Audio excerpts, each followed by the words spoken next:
Today I've got a story with a bit of a difference. It involves an artillery piece named Long Cecil, an artillery carbine, which is a Martini-Enfield .303 caliber, and a set of medals to a man who's an artilleryman. All three of these are associated with the Diamond Fields Artillery. Now I need to set the scene before I tell you the story.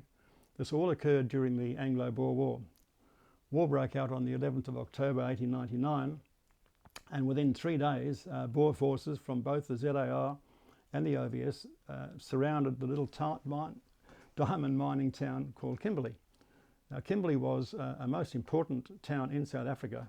It was the most wealthy diamond mine in the world. A gentleman named Cecil John Rhodes was a mining magnate who'd made his fortune in Kimberley. He was there for the duration of the siege, which by the way lasted for 4 months. Now on the British side they sent out Lieutenant Colonel Kekwich of the British Army to Kimberley prior to war breaking out, and his brief was to check the situation and see how ready Kimberley was for a potential Boer attack. But after he'd been there for a while, he realised that the town was totally unprepared for attack, so he set about getting things straightened out. When war did break out, Kekwich only had approximately 600 British troops with him. In total, he managed to raise up 4,800 troops. 3,000 of those were a local town guard. Now these were the butchers, the bakers, the candlestick makers, the local residents of Kimberley, most of whom had never had any military training whatsoever. So he had to put these together, knock them into shape. They looked around Kimberley and looked for any rifles that they could get hold of. They looked for lee-metfords, lee-speeds, Martini-Enfields, Martini-Henrys, whatever they could find, they armed these guys with. Now there were also 3 local volunteer regiments. There was the Kimberley Regiment, the Kimberley Light Horse, and also the Diamond Fields Artillery. So as I said, all in all, he managed to get 4,800 troops all up. Now the biggest problem they had was altogether in Kimberley, they had a total of 12 muzzle-loading field pieces. Now these were mountain guns. And as I said, these were old-fashioned muzzle loaders. They were rifled muzzle loaders, so did have rifling, but they had a range of about 3,000 metres. So really these things were pea shooters. They were on carriages, but they had no range. So altogether there were 12 of those. They had 11 Maxim guns, but what they badly needed was a big artillery piece that they could actually fire back at the Boers. Opposed to the British garrison, the Boers had 8 artillery pieces. Now 7 of those were Krupp, 75mm Krupp field guns. They had a range of about 6,000 metres, and they also had an Armstrong gun.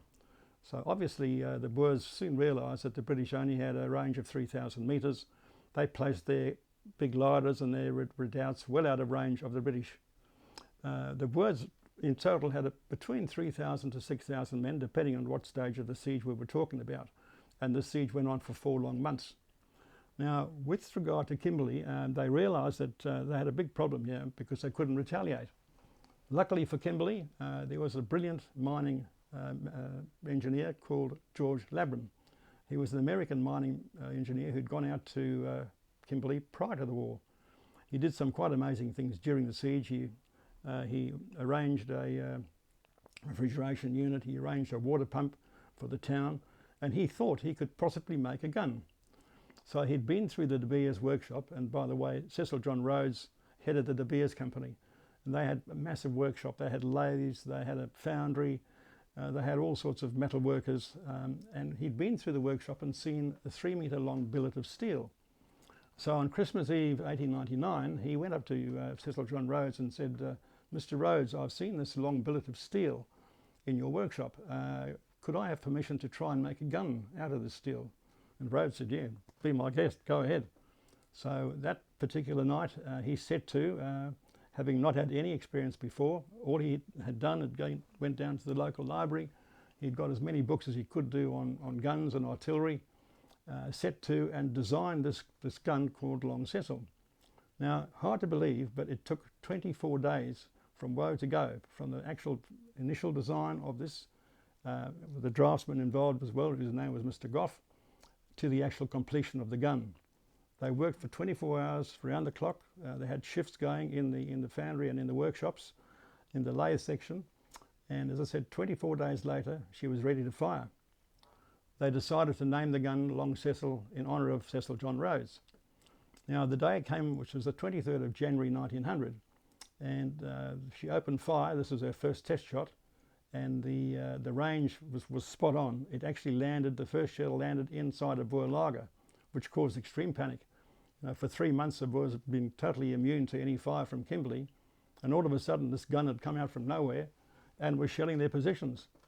So what the Boers did straight away was they got on to send telegrams to Pretoria and said, listen, you need to send a big siege gun. You know, we've got this gun that suddenly appeared in Kimberley and it's shelling us, and we can't retaliate.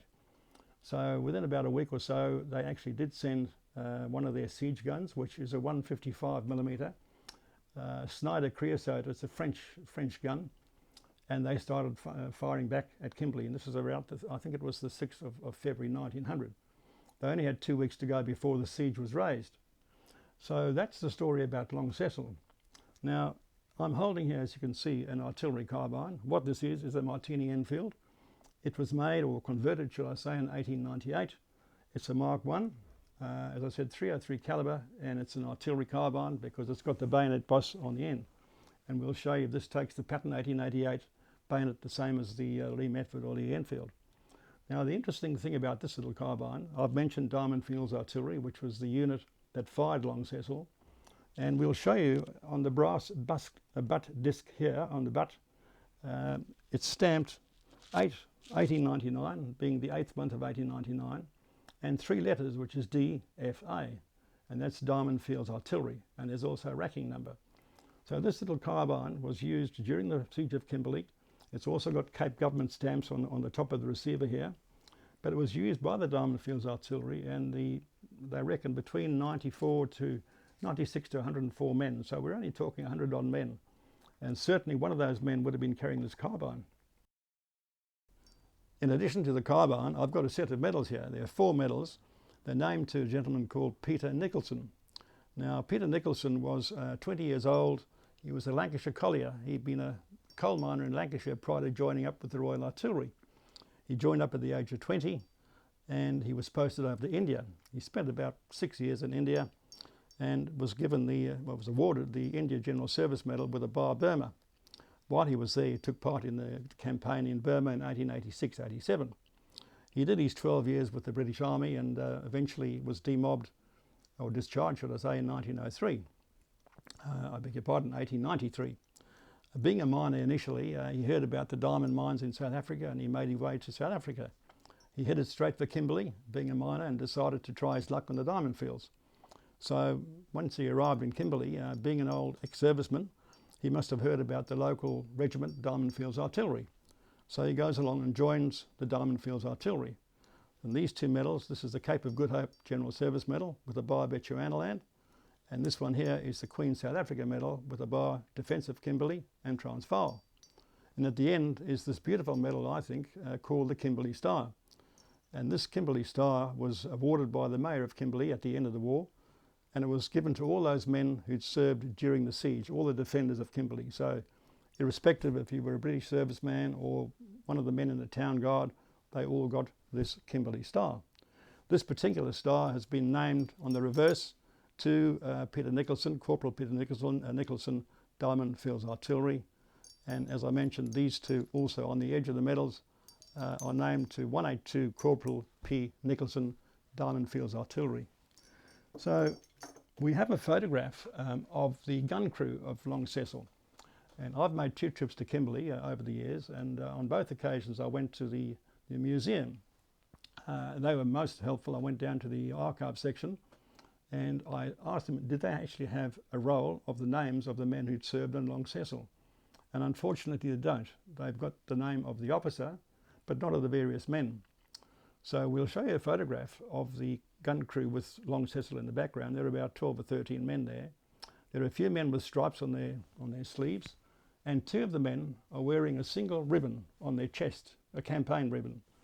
Now, this is only an assumption, but I've said, well, here we have Peter Nicholson, who is a British regular. He'd served in the Royal Artillery for 12 years. He goes to Kimberley, joins the local unit. I would have thought they'd have welcomed him with open arms. You know, he was a regular man with combat service. He joins the Diamond Fields Artillery, and he goes on a short campaign back in 1896-97, prior to the Boer War. It was one of the many native uprisings which they managed to put down, for which he was given the Cape of Good Hope General Service Medal. But that medal was only promulgated in 1900, and it wasn't actually issued until after the Boer War. So at the time of the defence of Kimberley, Nicholson only had the one medal. And I've looked at that photo many a time, and this carbine, and thought, well, I wonder, one of those men wearing a ribbon on his chest, could that be Nicholson? And by the same token, we've got this carbine here named to the Diamond Fields Artillery. Could this man have been one of the men who served Long Cecil? So there we have it. There are three items. There's Long Cecil, artillery carbine, a set of medals, all associated with the Diamond Fields Artillery. And I hope you enjoyed the story. See you next time.